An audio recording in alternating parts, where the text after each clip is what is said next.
Well, if you're like me, you've got a desire to see good done to other people. I, we all do. I think that if we have any kind of human decency in us, we want to help people who are hurting and people in need and people who can't help themselves. Now, there's problems with trying to help the entire world. I mean, there is this thing called logic and capacity and the realistics of it. As a child, well, we see different things and we don't understand why things are like they are. I mean, we want to make the world a better place. We want world peace, and so that would be great. How's it going to be done now? Well, communists believe that if they ruled the world with an iron fist, they could do all that. And capitalists believe that if everybody gets the chance and the opportunity to make their life better, we can bring that about. Well, both sides have some flaws. They do. I mean, and I'm one for the capitalist approach because I think that there's more freedom and more hope. When we look at what was going on in any socialist or any communist regimes, they pretty tragic at the end. So we have to look at what's going on. So our education system has been corrupted years ago. Uh, the the communist ideology was to slowly integrate their philosophies and at the same time lower the quality of education. We were seeing such problems that Johnny couldn't read. Math, we can't do math. 87% of American students struggle and fail math. That's tragic. I remember going into a college course in math, and the instructor said, "How many of you struggled or failed math?" And again, almost every hand in the room shot up, save a few. He said, "That's about right." And he said, 87% will fail. Then he walked up to the board and he lined out the formula for algebra and said, "How many learned algebra this way?" And again, all these hands shot up. He said, "Yeah." He raised that and says, "Learn to do it this way." It was simple. It worked. A couple of people, "Could you do that one more time?" And after about the third time of doing that, people said, "I got it." And that class didn't fail. But it's because he said they don't teach math correctly. Well, if you don't understand math and you can't do well in math, and if you have reading and comprehensive uh, deficiencies, you don't feel adequate to challenge the narrative. Really, you just don't. People who go to college nowadays often walk away in heavy debt without any viable transferable knowledge and skill that really brings value to the majority of the companies. And so when you look at that, you go, okay, so they've got a lot of educated people who often don't know how to function outside of the academic formula. Now, I remember when my wife was taking a psychology class, she asked me a question, and I said, "Well, I can tell you right now, my answer will be different than what your professor is going to say." "Really? But you do counseling?" I said, "Yeah, but I do things practical. I'm clinical." Ask him whether this is academic or a clinical response that he wants, because there's a world of difference. So she did. She went back and asked him. And he says, "Your husband's absolutely right. Clinical is different than academic." Academics give us some baselines. There's nothing wrong with some baselines, but they're not always 100% accurate in how do you apply that in the real world. And in psychology, there's not a lot of science, there's a lot of art. And people are swayed by what they view. We had a woman who did counseling in our area who came across a bifurcated personality disorder known as a split personality, multiple personality disorder too. Some depends on your political slant. And from that point on, everybody she's seen in her office had this syndrome. You know, we were looking at buying a Hyundai when they first came out. And I said, but I don't see that many. But within a few weeks, I started noticing more and more. Same thing when I was looking at a Samurai Suzuki Jeep. Because I become aware of something, I start noticing it more. It's not that it always changes. We bought a Buick Verano, and now we see them everywhere. Once we're aware of something, we may see things far more than what really is. Not that they've changed, it's just now we're more aware of it. So often we will look at different things and we get caught up into those kind of observations. You know, the people that live where the storks come are going to have more babies than the people that live in places where there's not storks. Really? And they seem to hold true. Part of it was because it was a more relaxed environment. And it wasn't noisy, and storks did come into the area more, and people had time to procreate and have children and raise a family. But the observation wasn't based upon reality. Okay, so we can make a lot of observations and we can work the reality factor. So that's often what the left will do. And so climate change, a solar flare is going to create far more climate change than what man can do for a long time. One volcanic eruption will do more than man can do in 100 years. Yes, I believe that we should practice good conservation, that we should make sure we don't pollute our waters, that we keep our air as clean as possible. But even if everybody in the United States went totally green, we still would need to see China and India and South America become totally green too, because you're talking billions of people. And if they don't change the way things are done, well, nothing's going to change. Does that mean we shouldn't try? Well, here's the question. Why are we really pushing this agenda? Al Gore said it'd be over with by now. AOC said, we only had, like 8 to 12 years, 4 years have passed. It hasn't gotten any really worse. But all the prediction models have been off. The observations are based on faulty observation analysis often.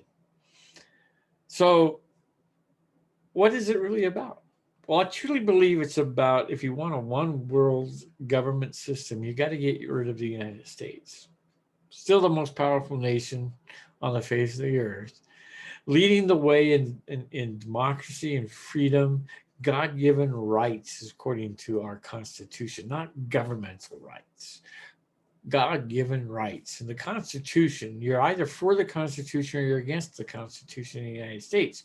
One party's clearly for the Constitution, while the other will give it lip service, but they really want to undo it, and they don't want it. They don't want the Republic. They don't want it the way the Founding Fathers set it up. Yes, there might need to be changes and adjustments, but the foundation needs to always be in place. You pull the foundation off, the whole thing collapses.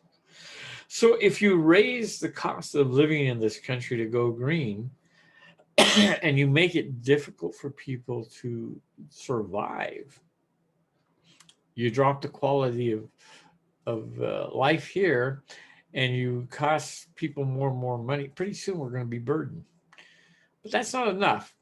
Now you need to allow everybody to come to the country. Or you're a racist, xenophobic, bad people if you don't let anyone and everyone come into your country and absorb all of the benefits. Let's have health care for everyone. That sounds good, but how's it going to get paid for? We're basically giving up freedom, become slaves to pay taxes in order to make sure everyone.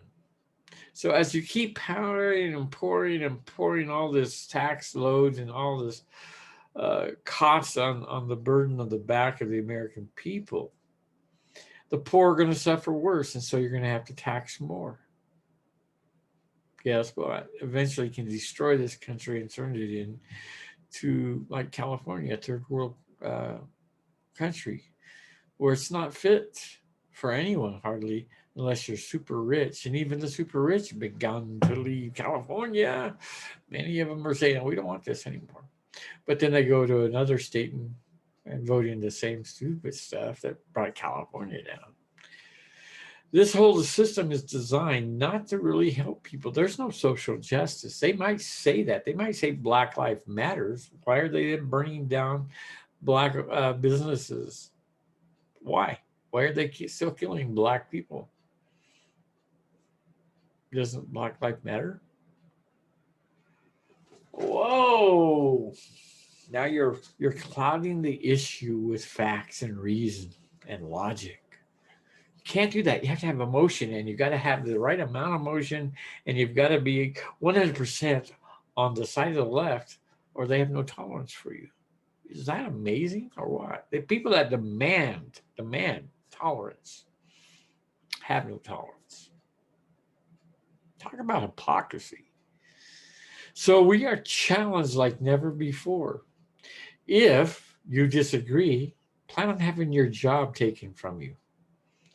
If you're not going to go ahead and pay into an organization when they come knocking on your door, you're going to be labeled as a racist, and Yelp's going to say you're a racist, you're a white supremacist, and mark your business as a bad place to shop and try to shame you and anybody that would shop at your business.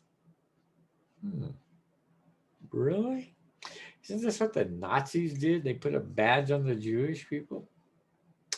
Same thing, same group, same mentality, same evil at work, just different branding. That's one of the things about it. New and improved. Oh, you don't like that name? We'll just change our name and become something else in name only.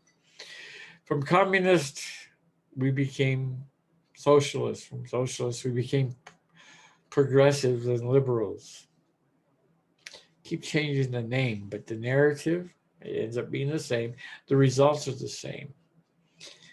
The idea is to enslave humanity to the will of a few elite, those who want to control and rule the world. They think they can do a better job. And they may gain some ground for a while. They're going to get rid of everybody that just, the people that help put them in power, they got to get rid of. That's always been the case. If you're a demonstrator who goes out and riots and tears things down, once you win your revolution, you're going to be one of the first people they're going to get rid of, because you now know how to cause trouble. And it's proof that you were not satisfied with what happened before. You're not going to be happy when the iron fist closes around your throat just as much. People who think that they're going to have a free ride are going to find themselves working, and toiling right alongside of whomever and whatever they want that you to be, because you have to contribute. See, there's no slackers. The indigenous people in Russia were just treated terrible. And all of their culture was destroyed to bring them out of their old mindsets into the way of the state. And yet, Native Americans are buying the lie of communism. They don't know what they're really going to get. None of us know what we're going to get. This is like fishing. You put bait on the hook, because if you don't have something worth biting on, you're not going to bite that hook, just that raw hook. No, you're going to say, that's bad. Stay away. You're not going to eat poison unless it's put on a nice piece of steak or a good salad or something that's going to be appetizing to look at. And so this has always been the problem, that why there is going to be controversy between people in ideology. The haves versus the have-nots. Well, who's pushing the buttons? I show a picture red ants and black ants that get along fine in the same jar until you shake the jar up and then pour them out. Then they're attacking each other. It's not that anything changed between them. It's just who shook up the environment. Mhm.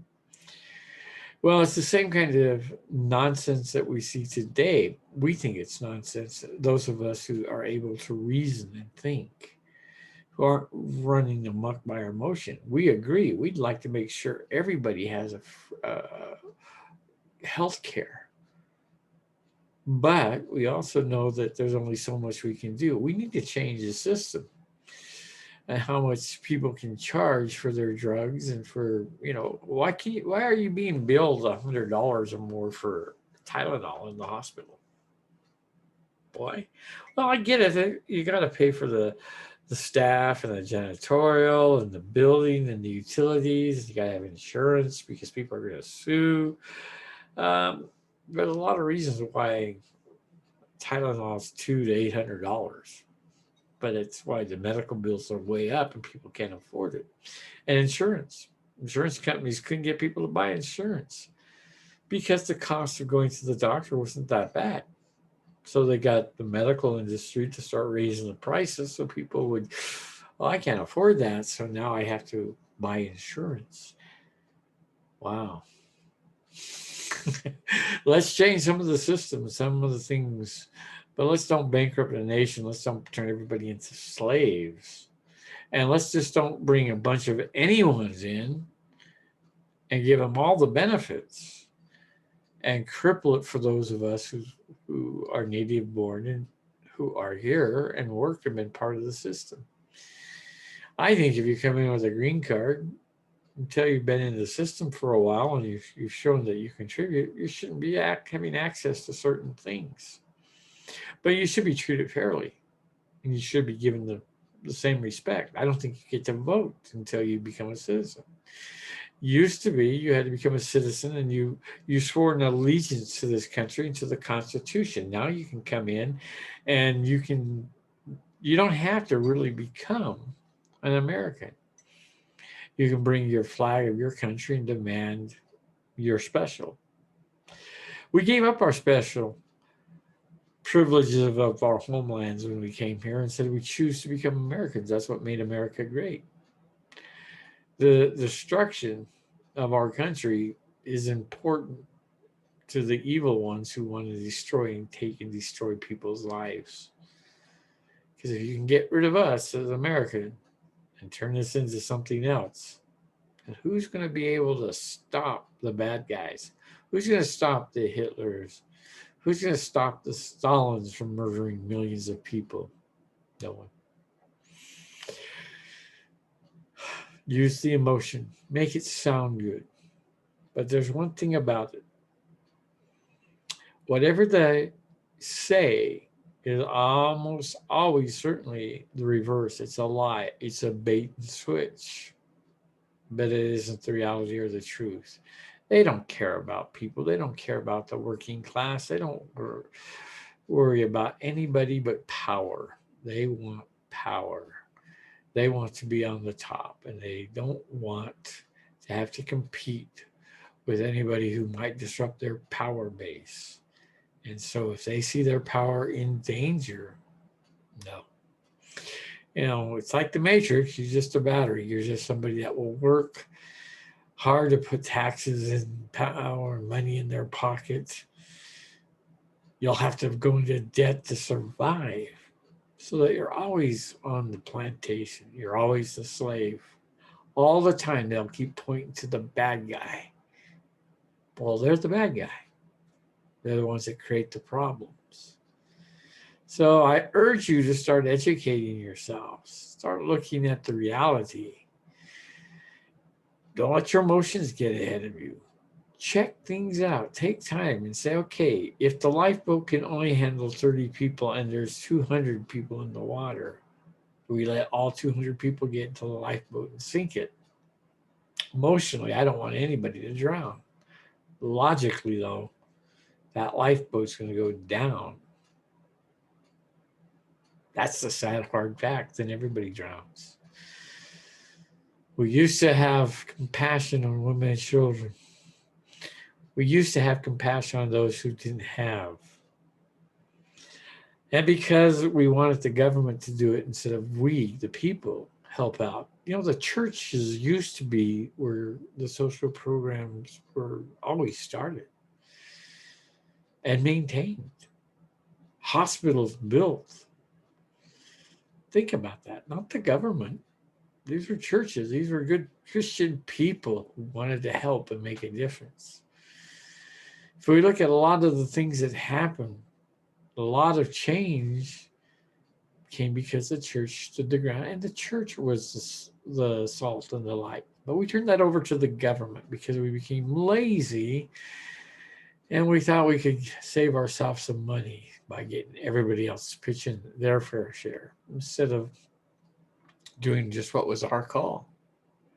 The result, we've been going downhill. So it's been ebb and flow, one side versus the other. Slowly drowning, slowly getting deeper in debt. Now we're rapidly going into great debt, trillions of dollars at a time. So much, it's kind of the syndrome that happens to people on credit cards. Oh, I'm already this far in debt. What's another 500? What's another 1,000? What's another 3,000? I'm already so far in debt, I'll never get out. Might as well take the kids to Disneyland. Might as well buy that laptop. Might as well get that big screen. Might as well enjoy being in debt instead of just being in debt because I've had to buy car tires or pay the mechanic or the doctor or the dentist. The emergency. Now I got to use the credit card for groceries. Get the gas for the week. Something nefarious is happening. Somebody's lying. And yes, some of it is big corporation. Never seems to be small business. They never seem to be trying to cheat people. However, there are some small businessmen that admit that have been cheaters. They prosper for a season and they're usually out of business. But we as Americans can choose to either stay as Americans and embrace the freedoms and the Constitution and liberties, or we can choose to become cowards and want somebody else to do all the hard work and we sit back and do nothing. Ain't gonna work. But we can choose, and that's what this election cycle is all about. Are we going to go down the rabbit hole into Wonderland and wonder what's really about? After we get there, we're going to find out off with our heads if we don't agree 100%. These are tragic times we're living in. Little children are being groomed for sexual perverts in the schools. You don't think so? Look at what pedophilers use. Look at what the FBI shows. And then look at what Planned Parenthood shows as sex education for our little ones. These are evil, evil people. Well, why would they do that? You can control people that live in shame and guilt, who feel confused, only for a season, and then off with their heads. That's what's going to happen down the road. Off with their heads. Because they couldn't think for themselves anyways. And now they're just a burden to the state and to the world. Well, my rant and thoughts for this week. Hopefully I'm wrong.